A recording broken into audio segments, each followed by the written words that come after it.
I don't even know. I'm not even going to say it. I'm going to say it. I always say it. I'm not going to say it. So this is video number 2 tonight. Last 2 days has been, yes, it's been quite the trip. So here I was, driving my vehicle. And if you know who I am, you know what vehicle I drive. If you don't, I drive an '03 Chevy Impala. It's white, got a little bit of decal on the side, whatever. So anyways, I pull in Henniker's, which is located in Greenwich, or Port Wolfville. I don't know where the cutoff is there. And I go in and take a browse around, which for the first time in my life, I've seen a live Venus flytrap, which I've never ever seen. I've always seen it in pictures, nor did I take the time to actually go out and find it.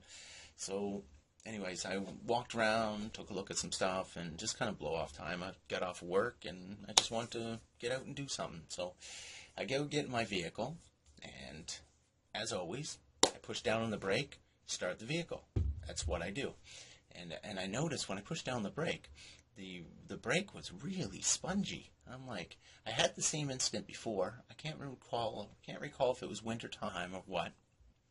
So anyways, I jumped in the vehicle, I backed it up, and as I stopped to go forward, it was really spongy. So I put on my 4-ways, I jumped out, and I looked under, and guess what? I blew a brake line. Oh, that was wonderful. Yeah, so here I am trying to make it home. So, so anyways, I slowly drive home, and I go up the back hills and stuff, and I get up to almost my house. There's a corner store, and I pull off the side, put my 4-ways on, and I said, well, okay, I got brake fluid in the back, and what I'll do is I'll fill up my reservoir tank so that I can continue to get home, right? So I jump in the trunk, and I grab the bottle and popped the hood and opened the cap, threw it off, and the seal, I broke the seal and opened up the reservoir, and it was down. It was really low. So I'm like, okay, well, I'll start dumping it. And as I started dumping it, I might have got about that much of a cup in it when I realized I just dumped power steering fluid in my brake cylinder. Yes, the day was turning out beautiful. So I'm sitting there cursing myself out. What am I going to do? What am I going to do? Now I'm going to probably eat all my seals. Oh my God, it's going to be hundreds and hundreds and hundreds of dollars. So I run across the street to the store, and I buy a couple things of toilet paper, or paper towel, and I come back over and I twist it up in little lines and drop it in my reservoir tank and suck out everything that I could.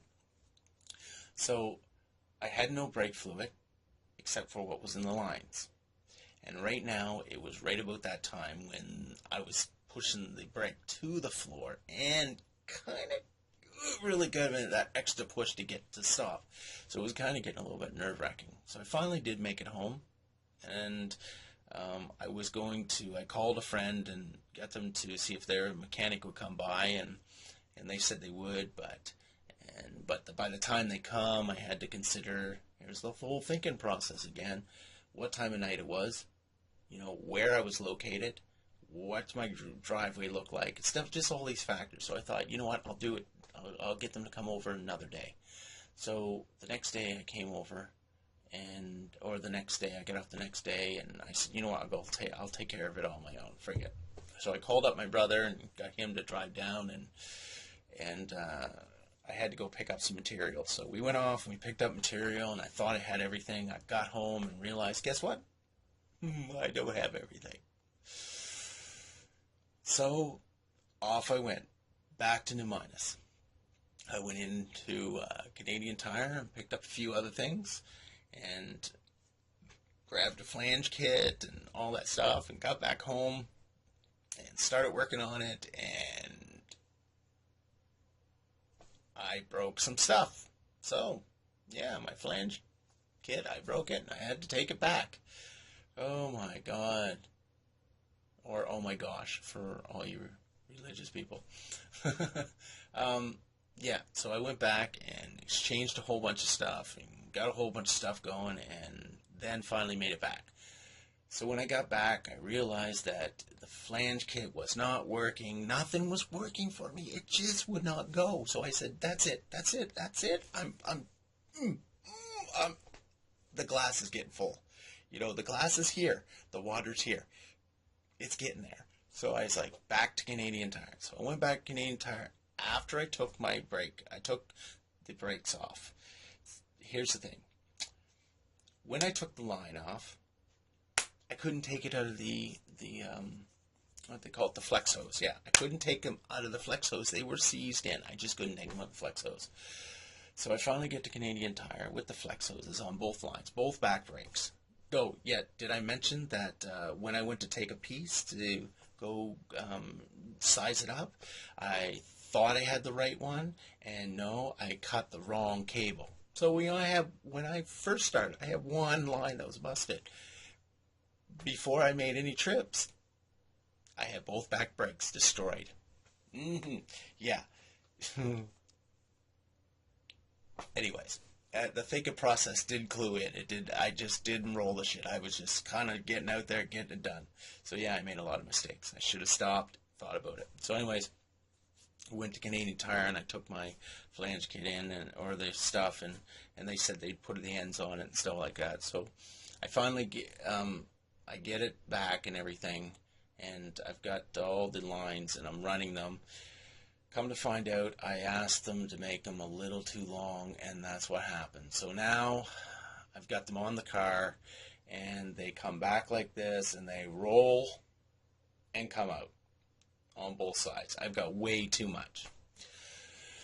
So I finally get it screwed in, realizing that when I added the two connectors, because one was female, one was male, the factory ones had bubble flare, and the ones I'm putting on had double flare. So here I am. I've got the first two lined up great. They ended up being double, bubble to double. Worked out wonderful. The second ones, not so good.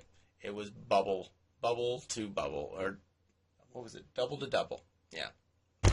Or inverted flare, whatever you want to call it. So anyways, so they didn't connect. But when I screwed them together, they sealed pretty tight, and they're working. So after I get all together, I bleed it and get all the air out of it, get everything all set up. I go to say, okay, tell my brother to squeeze the brakes, pump the brakes, give her a good hard squeeze just to make sure I got no leaks. And sure enough, another one broke right in another area. And I'm like, oh my God, all day long I worked on this vehicle and I got another broken line. It's been a wonderful day. It has been a great day. So, I'm going to have me a drink just to relax. I've played some GTA and sitting back, just relaxing tonight. I don't need any more issues. I got a vehicle that's sitting in the yard. I do have brakes at the moment, but I do have another leaky line. So, I did take a screw and I did plug the line. I pinched it. I have 3 brakes now. Unfortunately, the back driver's side, I don't have a brake. So, but I pinched it. It's sealed. I'm not going to lose any fluid. It's still not safe to drive. I can in case of emergency, but I'd rather have it fixed before I take off. So that's pretty crappy. So yeah. Looking more money. So I blew about $150, $200 today just on, flange kit and, hookups and lines and gas and, oh my God, this vehicle is wonderful. But I love it. It's an awesome vehicle. And when it works, it works. It's just minor problems, minor setbacks. And you know what? That goes with anything in life. You're going to have minor setbacks. You're going to have minor problems. But you know what? Keep fighting. Keep fighting the fight. Stick to it. Do your thing. So, this is for all the issues in life. A little bit of shot to say, hey, I'm a fighter, I'm sticking through it, and love y'all.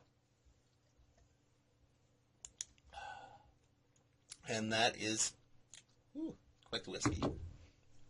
Anyways, guys, you know what to do. You don't know what to do? Are you sure you don't know what to do? Okay, I'll tell you one more time. Subscribe, hit the like button, leave a comment.